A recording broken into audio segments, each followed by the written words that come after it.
In today's episode, we're exploring the stories of artists who are faced with challenges and through their art have declared challenge accepted.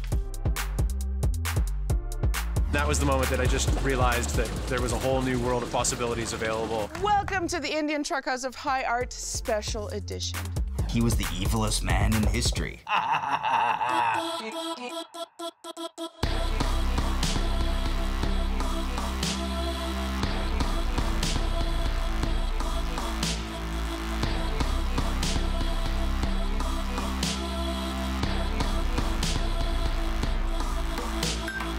Hello and welcome to CBC Arts Exhibitionist, the show that gives you a 30-minute inside peek into the innovative and imaginative world of Canadian art.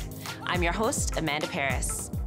Challenges come in different forms. They could be trials that you are faced with, obstacles to overcome, or a challenge you set for yourself.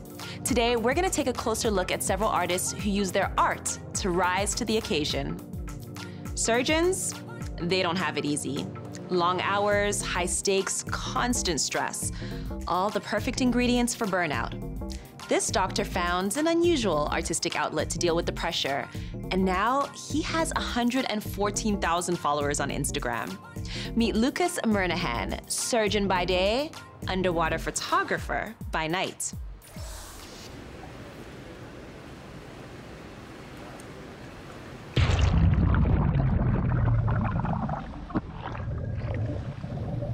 Going back to when I was a kid, I can remember that feeling of being underwater and imagining different worlds.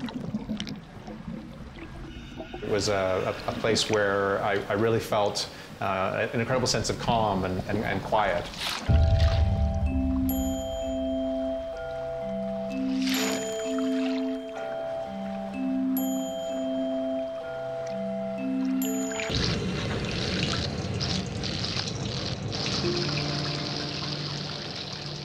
My name is Lucas Murnaghan. I'm an orthopedic surgeon. I specialize in pediatric orthopedics with a sub-interest in pediatric and adolescent sports injuries.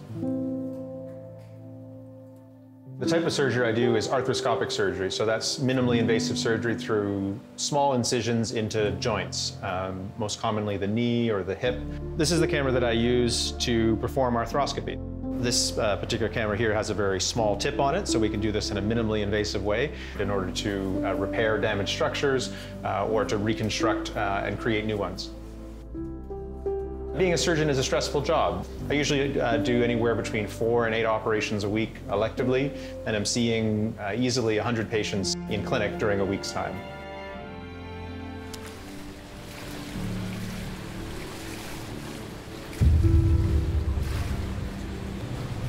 We're going to try to take advantage of this giant pool we have here in front of us. So we're going to do some stuff with an umbrella. We're going to do some stuff with some balloons, which I'm not sure how that's going to work, but we're going to try to get a whole bunch of them in the water. There's tremendous parallels between the two worlds. I mean, in reality, when I'm in the operating room, I'm taking photographs underwater. We fill the joint with fluid, and I'm moving a camera around in a water-filled environment. Doing underwater work is really just a larger body of water. The shot that kind of a little light went off in my head, or I just had my aha moment, was just a shot in the bottom of a pool with a swimmer looking straight ahead. And that was the moment that I just realized that there was a whole new world of possibilities available and wanted to explore it more. I get asked a lot about my selection of subjects. I try to shy away from the word model because I think it kind of devalues who they are or maybe where they're coming from and whether they're subjects or artists or athletes, and some of them are models. There's a certain athleticism that's required to do the kind of shoots that I do, so there's a bias there. We have to go to the bottom of perhaps a 5-meter deep pool. We need to hold our breath for a period of time. Many people who feel very comfortable with that have a relationship with water from an athletic standpoint. And so perhaps it's that understanding of the human form, it's that understanding of the importance of athletics and physical performance that I try to weave back into my photography.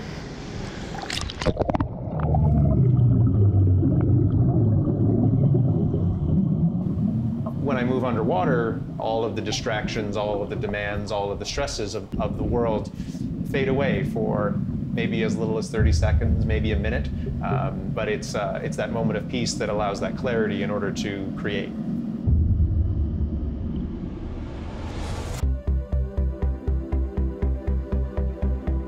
I can remember wanting to be a doctor from when I was probably 4 or 5 years old. Maybe I had blinders on or didn't have my eyes open to other possibilities. For me, at this point in time, it's finding my artistic voice and finding something inside me that I didn't know that I had, and that's really exciting to do in your 40s. Throughout this episode, in between each of our stories, you're gonna see some really interesting graphic typography. It was all created by our exhibitionist in residence, an artist whose work we've chosen to showcase this week. I'd like you to meet Tim Singleton. Hey, I'm Tim Singleton, and I'm your exhibitionist in residence this week. I'm an artist from Toronto, and you're about to see some gifts that I've made digitally. Everything you're about to see is inspired by retro typography, vintage neon signage, as well as iconography that takes inspiration from both nostalgia and color. All of these pieces are inspired by past personal experiences, and they're humorous and colorful takes on those. I make everything out of my humble studio/jungle right here in Toronto. Take a look.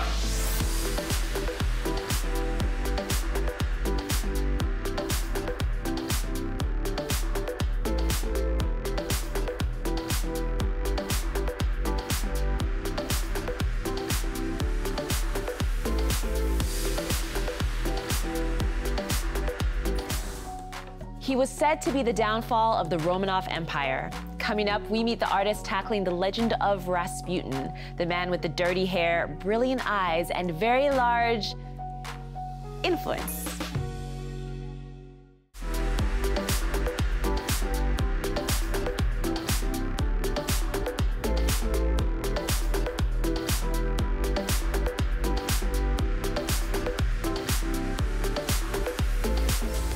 Musicians, filmmakers, novelists, and poets have all been inspired by the mysterious tale of Rasputin. Can you really blame them? He was a Siberian peasant turned holy man who used his powers of seduction, healing, and hypnotism to work his way up to the center of Russia's royal family. Rasputin's story is larger than life. It's got war, sex, assassination, revolution, and even a mythical giant penis. It's a big challenge for any artist to tackle. Jamie Shannon is trying to tell this massive story with puppets. Oh. I'm green and he's orange.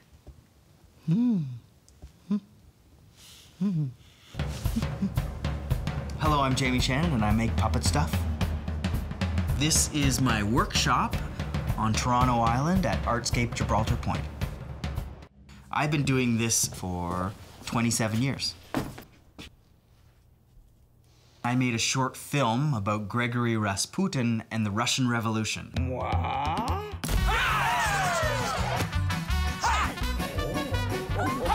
I hate him so much! Whoops, Johnny, whoops, Johnny. I've heard of your great gifts. This short film just touches on a theme of how media, you can kind of read about the same person and the same situation and get completely opposite takes. And same with Rasputin. His whole life is kind of like, people are like, he was a saint. I know, I just exude manliness. Oh, a bunch of people are like, he was the evilest man in history.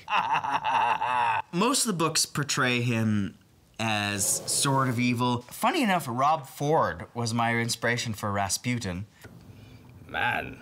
Rasputin was very interesting and enigmatic to people, and they were just like, who is this guy? He's very photogenic, you know, a scary beard. Same with, you know, Rob Ford. He's just red face and just always, you could see what he was thinking. He became infamous for, you know, his behavior and doing evil, or he must be doing great. No one really knew, but they just loved to talk about him. And there's so many characters in the news today that we love to talk about. I was like, there's so many Trump puppets out there. I was like, why don't I just do Windblowing Trump? I started with doing stuff for kids and even preschool, Nanaland.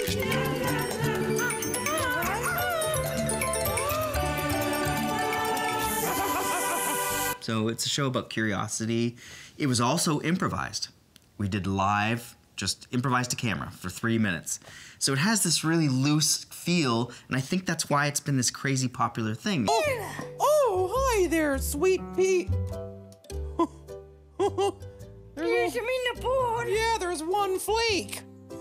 Well, lunch is served, huh? Because of Nanaland, we created a show called Mr. Meaty. Mr. Meaty was kind of like a conceited teenager. That's I was talking like that's Josh right there. I do. Where'd you get it? Yeah, Dude, there's Leanne, there's Leanne. What do I do? What do I do? What do I do? Oh, we'll just ask her out already. This guy. Hi there. I'm the puberty fairy from Mr. Meaty about 10 years ago. What you think of that, huh? Big mouth? Here's my pirate hat. Because I get here by boat every day, and I used to have a boat, so, you know. What else do we have here? Oh, here's something. This is from Nanaland. This is like, this is actually my Nana's house. And I kind of recreated it in a model. You're supposed to be talking about me. None of that little cutesy crap. Sorry. Rasputin is an evolution to me being able to do, like, more adult themes, which I've always wanted to do. Puppets are classically political. They're kind of like clowns or jesters. They're the ones who can speak truth to the king. We've got to kill him, Dimitri.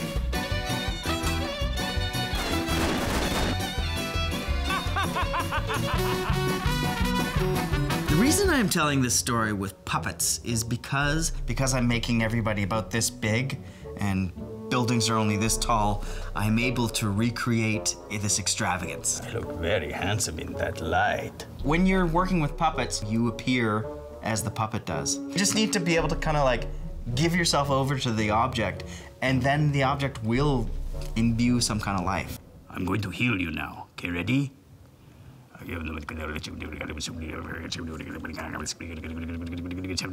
Ha! When you go on a trip, you often bring back souvenirs, trinkets that carry the spirit of where you've been. But it's not often that you're asked to think critically about what you spend your dollars on. That's where Ursula Johnson comes in. She has a challenge for you, should you choose to accept it, to consider how you may participate in cultural commodification without even knowing it. Take a look.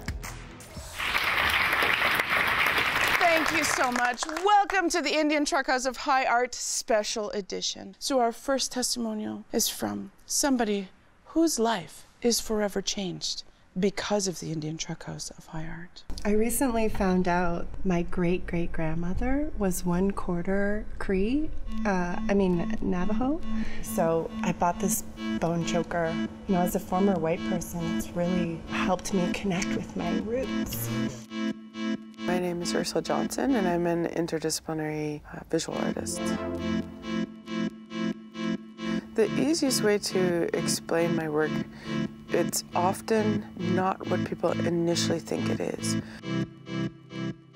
So in 2011, it was kind of like a guerrilla-style performance. I set up this little booth, but the booth was stocked with a bunch of things that I had collected. I went to all of these dollar stores and discount stores where I would purchase anything that remotely looked like it was Indian.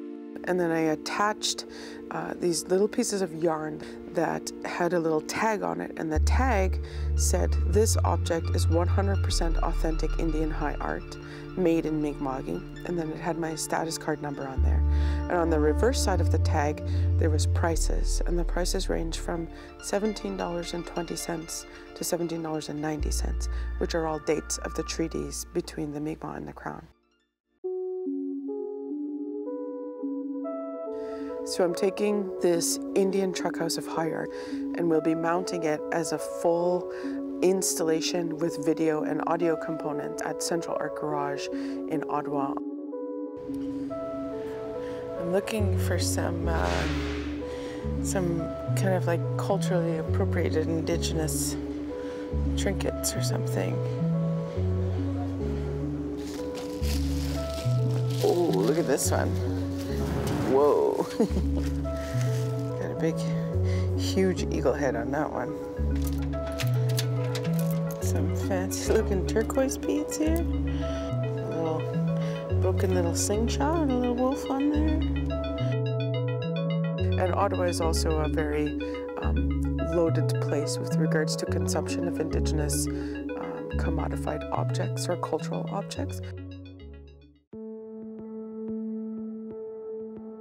In my practice, I often look at these notions of responsibility, who's responsible for what and why, and at what point in time do we share that responsibility or the burden of that responsibility. One thing that I'm really hopeful for when people come into my installation and performance spaces is they think about their own role with regards to that notion of sustainability. Like, what is their responsibility? What role do they have to play? Do they come in and just say, oh, this is too much, I don't want anything to do with it, and then they just leave? Or are they going to take that notion of an uncomfortable or discomforting subject matter that I may have put out? What I'm hoping for is people to say, you know, I see it as a problem too, and this is what I can contribute to it, and let's work together to try to create something out of it. Coming up, the smaller the painting, the bigger the physical challenge for this next artist.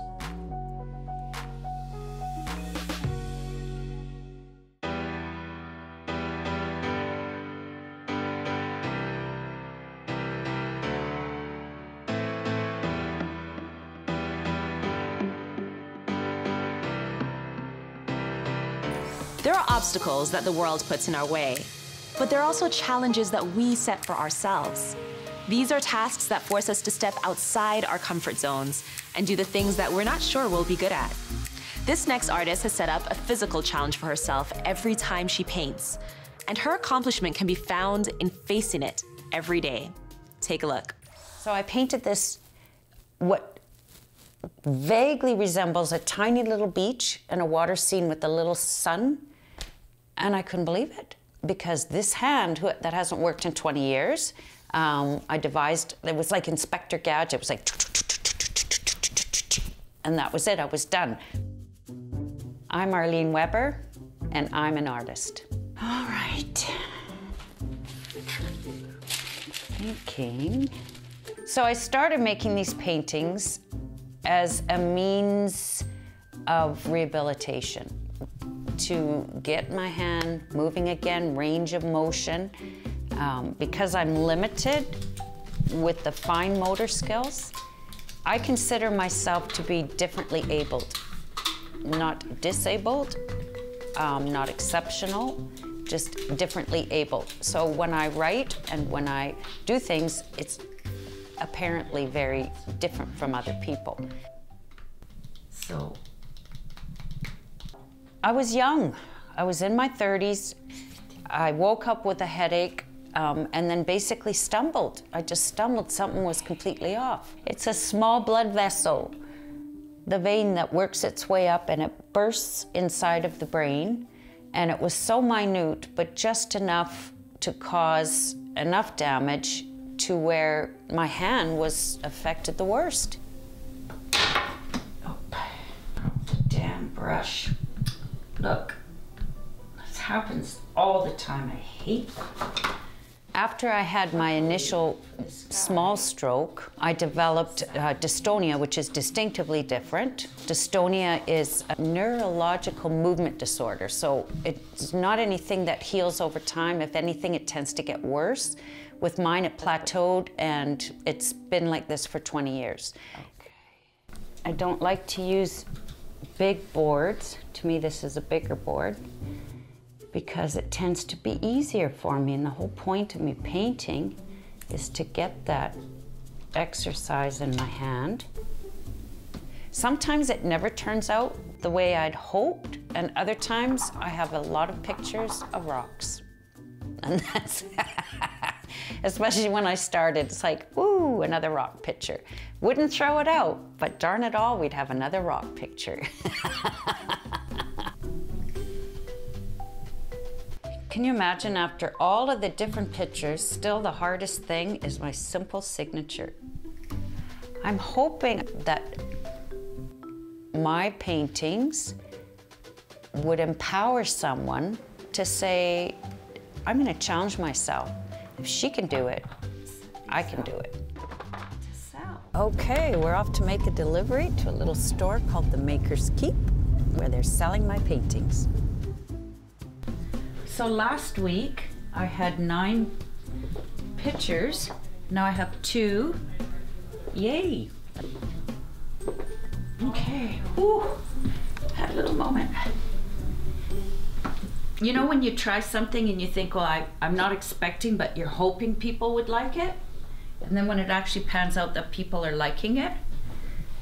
Unless we've got a high theft problem here. Do you think we have a high theft Disability, something taken away, to me is just a negative term.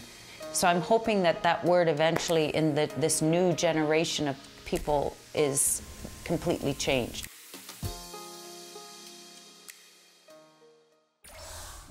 If there's an artist you think should be on CBC Arts Exhibitionists, let us know. Send us a message on Twitter, Instagram, or Facebook. Our handle is @CBC Arts. I'll be back next time with even more artists from Hay River to Deep River. Until then, keep creating and innovating. But before I go, I'm gonna leave you with a time-lapse video by Newfoundland-based artist Elena Kabitsa as she creates her painting, Tears of Kwame. Just wait for the eyes. Peace.